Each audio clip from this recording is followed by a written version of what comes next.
రాజు చిన్ననాటి నుంచే ప్రజా పోరాటాల వైపు పయనించి ఆ కుటుంబం నుంచి వచ్చినటువంటి స్వేచ్ఛ గారు ఈరోజు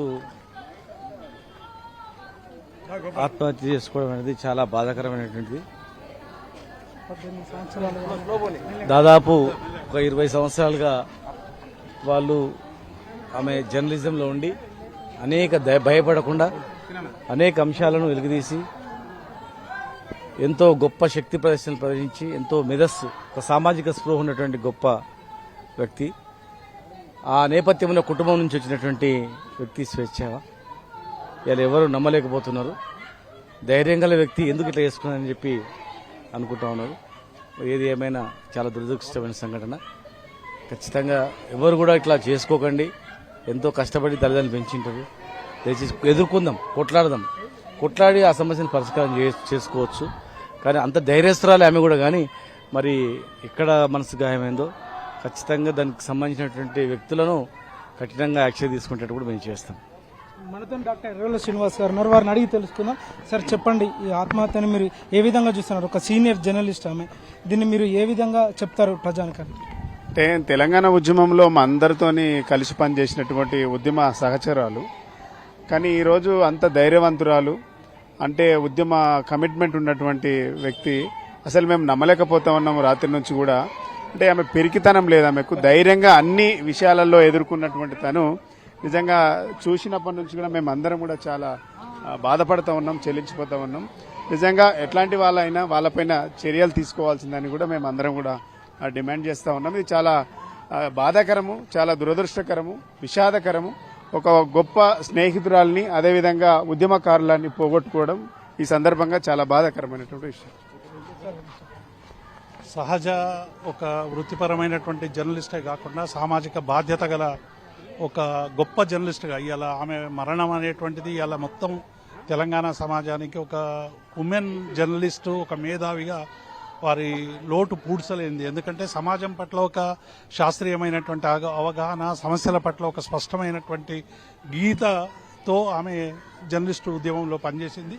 ఒక జర్నలిస్టు ఉద్యమం కాదు, తెలంగాణ ఉద్యమంలో మాతో భుజం భుజం కలిపి అనేక పోరాటాల్లో కూడా గత దశాబ్ద కాలంగా పోరాడింది. ఆ తర్వాత తెలంగాణ రాష్ట్రం సిద్ధించిన తర్వాత కూడా అనేక విషయాల మీద, ప్రభుత్వాలు చేస్తున్నటువంటి అనేక అవలక్షణాల మీద ఎప్పటికప్పుడు తన స్పందనను తెలియజెప్పేటువంటి ఒక గొప్ప జర్నలిస్టు కోల్పోవడం అనేటువంటిది ఇవాళ మా అందరికీ తీరని లోటు.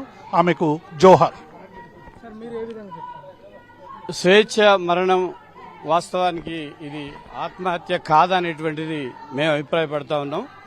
ఎందుకంటే స్వేచ్ఛ తన పేరుకు తగ్గట్టుగానే స్వేచ్ఛగా తన అభిప్రాయాలు చెప్పి అభిప్రాయాలకు అనుగుణంగా ఆలోచించేటువంటి ఒక స్వతంత్ర వ్యక్తిత్వం ఉన్నటువంటి జర్నలిస్టే కాకుండా ఒక ఉద్యమకారులు.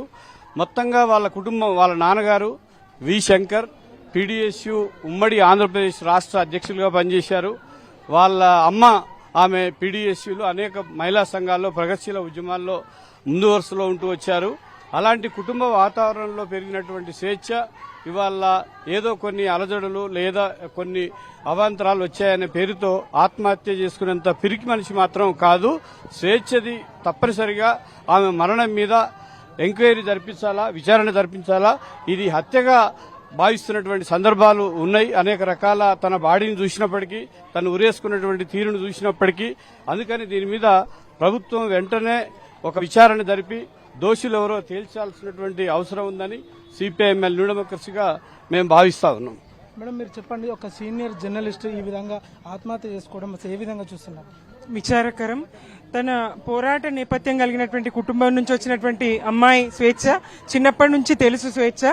తల్లిదండ్రులు సమాజాన్ని కలగన్నటువంటి వ్యక్తులు, అనేక ఒడిదుడుకులు, ఒత్తిడులు, నిర్బంధాలు ఎదుర్కొని ఆ అమ్మాయిని పెంచడం జరిగింది. అటువంటి స్వేచ్ఛ చాలా ధైర్యస్తురాలు. ఎందుకు ఇట్లాంటి పని చేసిందో తెలియదు. ఏది ఏమైనా కారణాలు, ఆత్మహత్య పరిష్కారం కాదు. సమాజంలో ఎవ్వరికి కూడా ఇది జరగాల్సింది కాదు, ఇట్లా చేసుకోవాల్సింది కాదు. ప్రతి సమస్యకు పరిష్కారం ఉంటుంది. స్వేచ్ఛ ఇట్లా చేసుకోవడం అయితే కారణాలు ఏవైనా దానికి కారకులు ఎవరైనా వారిని శిక్షించాలని డిమాండ్ చేస్తా ఉన్నాను.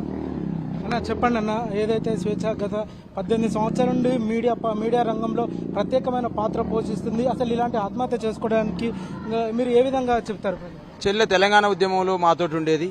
అదేవిధంగా తెలంగాణ ఉద్యమంతో పాటుగా ప్రతిరోజు టీ న్యూస్ డిబేట్లు ఆప్యాయంగా అనురాగంతో అన్నయ్య అని పిలిచే చెల్లె ఈరోజు మాకు దూరమైనందుకు మేము చాలా బాధపడతా ఉన్నాం.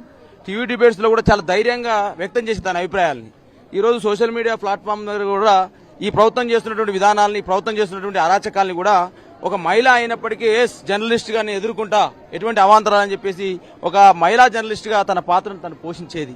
ఇవాళ ప్రభుత్వం చేస్తున్నటువంటి అరాచకాల మీద కావచ్చు, నిరుద్యోగత మీద కావచ్చు, ప్రభుత్వం ఇచ్చిన హామీల మీద కావచ్చు ధైర్యంగా ఎదుర్కొనే ఒక మహిళా జర్నలిస్టు, ఒక ఉద్యమ నేపథ్యం ఉన్న బిడ్డ మాకు అన్నగాని ఆప్యాయంగా పిలిచే మా స్వేచ్ఛ మా ముందు లేకపోవడం మేము చాలా బాధిస్తా ఉన్నాం.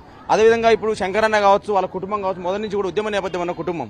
చిన్నప్పటి నుంచి మన ఎకరికల్ ప్రాంతంలో ఇటుకలపాడు అనే గ్రామంలో తను పెరిగింది. తర్వాత ఎక్కడైతే మన నేతాజీ స్కూల్లో చదువుకుంది ఎకరికల్లో, తదనంతరం హైదరాబాద్కు వచ్చింది, జర్నలిజం చదువుకుంది. ఇలా జర్నలిజంలో అనేక టీవీలలో పనిచేస్తూ తన పాత్రను తను చేసింది. కానీ ఇలా మా ముందు లేకుండా తెలంగాణ రాష్ట్రంలో జరుగుతున్నటువంటి ఈ అన్యాయాల పట్ల ప్రశ్నిస్తున్న ఒక మహిళా జర్నలిస్టు మా ముందు లేకపోవడం, మా చెల్లి లేకపోవడం బాధ అనిపిస్తూ ఉంది. ఏదైనా ఆత్మకు శాంతి చేకూరాలని మరి జర్నలిస్టులు, మహిళా జర్నలిస్టులు మీరు వృత్తిలో నిర్భయంగా పనిచేయాలి. ఇవాళ స్వేచ్ఛను స్ఫూర్తిగా తీసుకొని పనిచేయాలి తప్ప ఎవరు కూడా ఆత్మహత్యలు చేసుకోదని చెప్పేసి ఇలా టీవీ న్యూస్ ద్వారా విజ్ఞప్తి చేస్తూ, మరి ఇలా టీవీ న్యూస్కే కాదు మా అందరికి కూడా ఇలా స్వేచ్ఛ లేని లోటు తీరనిది. మరియు ఒకసారి ఆమె ఆత్మకు శాంతి చేకూరాలని, అదేవిధంగా వాళ్ళ కుటుంబ సభ్యులకు ఆ భగవంతుడు మరి కొండంత ధైర్యాన్ని ఇవ్వాలని మరి అలా డాక్టర్ దూదిమెట్ల బాలయ్య యాదవ్గా మాజీ కార్పొరేషన్ చైర్మన్గా తోడుకుంటూ బీఆర్ఎస్ పార్టీగా, టీవీ న్యూస్గా, ఖచ్చితంగా ప్రజా సంఘాలుగా అందరం కూడా స్వేచ్ఛ యొక్క కుటుంబానికి అండగా ఉంటాం.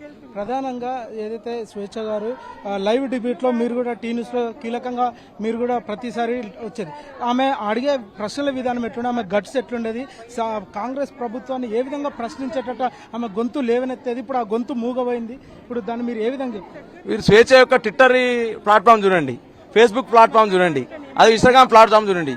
ఏ సమస్య అయినా నిర్భయంగా తన సోషల్ మీడియా ప్లాట్ఫామ్ ద్వారా చెప్పే గుణము, ఆ ధైర్యం ఉన్నటువంటి వ్యక్తి స్వేచ్ఛ.